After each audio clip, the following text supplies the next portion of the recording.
And I think over time, it's been fascinating through your run in AEW because watching you, I remember thinking, this guy's, you'd see the flashes of the things that you could do in the ring, but you would see the comedy, and people would see you do like the Mimosa match that you did with Chris Jericho and the arcade match that you had. And then all of a sudden, things started to change and people started taking you more seriously. And now look where you are. Was there a switch that flipped a little bit to say, okay, now it's time to really maybe get away from that a little bit more? I mean, you still do those things, but it's become more of a serious style in the ring. And now people are like, wow, this dude can really go. Yeah, I also think it was by design, right? I did what I had to do to get the job done. And when people start to understand your strategy or what you do in the ring, you have to change it up. I also think I've been challenged a lot from Chris Jericho, Matt Hardy, Adam Cole, and then the international championship run that I'm on now. That first match with Jon Moxley changed something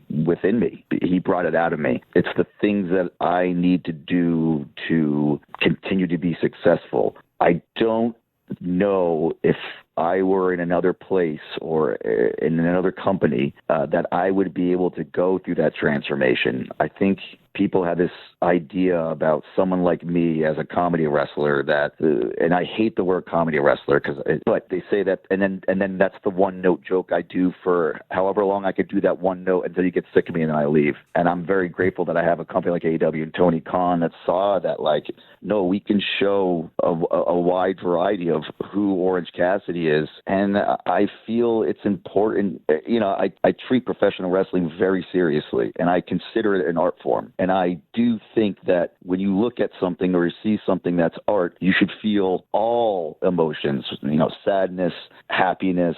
And I try to do whatever I can to make those emotions come through. And if AEW were to not exist, I don't think I'd be able to do that.